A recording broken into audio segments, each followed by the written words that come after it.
യുഎസിന്റെ ആക്രമണ ഭീഷണി നിലനിൽക്കുന്നതിനിടെ Iran revolutionary ഗാർഡിന്റെ സൈനികാഭ്യാസം നടന്നതായി റിപ്പോർട്ടുകൾ പുറത്തുവരുന്നു.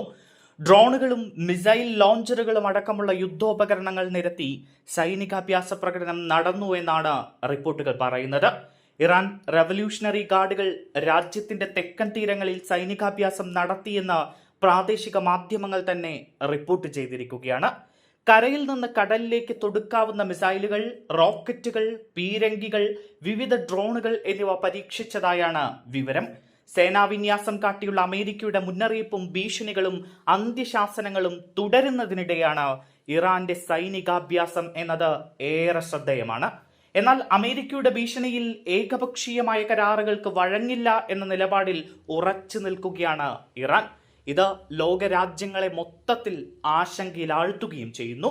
അതേസമയം ഇറാന്റെ ആണവ പദ്ധതിയുമായി ബന്ധപ്പെട്ട കരാർ സംബന്ധിച്ച ചർച്ചയ്ക്കായി അമേരിക്കയും ഇറാനും തമ്മിലുള്ള പുതിയ വട്ട ചർച്ചകൾ വ്യാഴാഴ്ച സ്വിറ്റ്സർലാൻഡിലെ ജനീവയിൽ നടക്കും എന്ന റിപ്പോർട്ടുകൾ പുറത്തുവരുന്നു.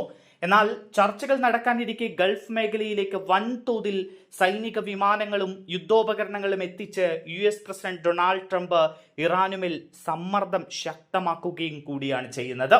ഇതിന്റെ ഭാഗമായി US വിമാനവാഹിനി കപ്പലായ USS എബ്രഹാം ലിങ്കൺ ഉൾപ്പെടെയുള്ള യുദ്ധക്കപ്പലുകൾ മേഖലയിൽ സജ്ജീകരിച്ചിട്ടുണ്ട്. വ്യാഴാഴ്ച നടക്കുന്ന ചർച്ചയിൽ US മിഡിൽ ഈസ്റ്റ് പ്രതിനിധി സ്റ്റീവ് വിറ്റ്കോഫും ഇറാൻ വിദേശകാര്യമന്ത്രി അബ്ബാസ് അറാഗ്ചിയും പങ്കെടുക്കും എന്നാണ് വിവരം. ആണവ സമ്പുഷ്ടീകരണം പരിമിതിപ്പെടുത്തുന്നതിന് പകരം ഉപരോധങ്ങളിൽ ഇളവ് നൽകുന്ന രീതിയിലുള്ള കരാറിലേക്ക് ഇറാനെ എത്തിക്കുക എന്നതാണ് USന്റെ നിലപാട്. അമേരിക്കയും ഇറാനും തമ്മിൽ ഈ കരാറിൽ ഏർപ്പെട്ടാൽ മാത്രമേ ലോകത്തിന് സമാധാനത്തോടെ ഉറങ്ങാൻ കഴിയൂ എന്ന അവസ്ഥയിലേക്ക് കാര്യങ്ങൾ പോവുകയാണ്. കാരണം നിരന്തരം അമേരിക്കൻ പ്രസിഡന്റ് ഇറാനെ വലിയ സമ്മർദ്ദത്തിലാക്കുകയാണ്. എന്തെങ്കിലും രീതിയിലുള്ള സംഘർഷമോ യുദ്ധമോ ഉണ്ടായാൽ അത് ലോകരാജ്യങ്ങളെ ഒന്നടങ്കം വലിയ രീതിയിൽ ബാധിക്കുമെന്നതിൽ യാതൊരു തർക്കവുമില്ല. അതുകൊണ്ട് തന്നെ വലിയ രീതിയിലുള്ള ആശങ്ക ലോകത്തിൽ നിലനിൽക്കുകയാണ്.